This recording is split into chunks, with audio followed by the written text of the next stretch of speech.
ஹாய்டி, ரொம்ப டல்லாக வந்திருக்க. வெயில் ஜாஸ்தியோ? ஆமாண்டி, வெயில் ரொம்ப ஜாஸ்தி தான். ஆனால் அதை விட இந்த வயிறு வலி இருக்கே, அதை என்னால் தாங்க முடியல. நேற்று ஆரம்பித்தது நேற்றுலேருந்து ரொம்ப வலியாக இருக்குடி. ஆமாம், எனக்கும் இந்த மந்த்லி இந்த நாள் வந்தாலே போதும், என்னால் வலி தாங்கவே முடியாது. அதுக்கு என்ன பண்ணுறதுனே தெரியல. ஓ அப்படியா? அதுக்கு என்கிட்ட ஒரு வழி இருக்குது. நானே வலியில் உட்காந்து துடிச்சிட்ருக்கேன். இதில் நீ வேறு ஒரு வழியை சொல்கிற. அப்படி என்ன வலி இருக்குது?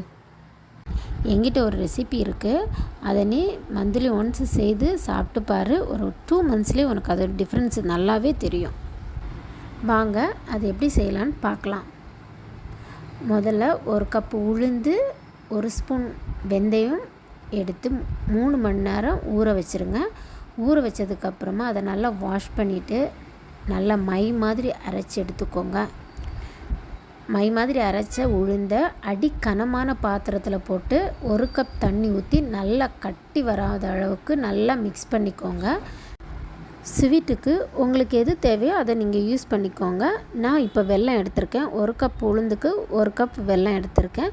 அதை போட்டு நல்லா மிக்ஸ் பண்ணிவிட்டு அப்புறமா ஸ்டவ் ஆன் பண்ணிவிட்டு 5 to 10 மினிட்ஸ் நல்லா கிளறிட்டே இருங்க. கட்டி பிடிக்கவே கூடாது. ஸ்டவ் ஆஃப் பண்ணுறதுக்கு முன்னாடி 1 கப் தேங்காய் பால், அது ஃபஸ்ட்டு எடுக்கிற தேங்காய் பால் ஊற்றி மிக்ஸ் பண்ணிவிட்டு ஸ்டவ் ஆஃப் பண்ணிவிடுங்க. பக்கத்தில் ஒரு கடாயில் 2 ஸ்பூன் நெய் விட்டு உங்களுக்கு என்னென்ன நட்ஸு போடணும்னு ஆசை இருக்கோ எல்லா நட்ஸும் போட்டு ஃப்ரை பண்ணி கூடவே 1 கைப்பிடி அளவு தேங்காய் துருவல் போட்டு வறுத்து இதில் கொட்டிட்டு மிக்ஸ் பண்ணி சூடாக இருக்கும்போதே எடுத்து சாப்பிட்டிங்கன்னா இது ரொம்ப ஹெல்த்தி கூட. உங்களுக்கு அந்த பெயின் தெரியாது. 2 மந்த்ஸ்லேயே டிஃப்ரென்ஸ் ரொம்ப நல்லா தெரியும். நீங்களும் ட்ரை பண்ணி பாருங்கள். ஓ, இதுதானே அந்த ரெசிபி? சூப்பராக இருக்குடி.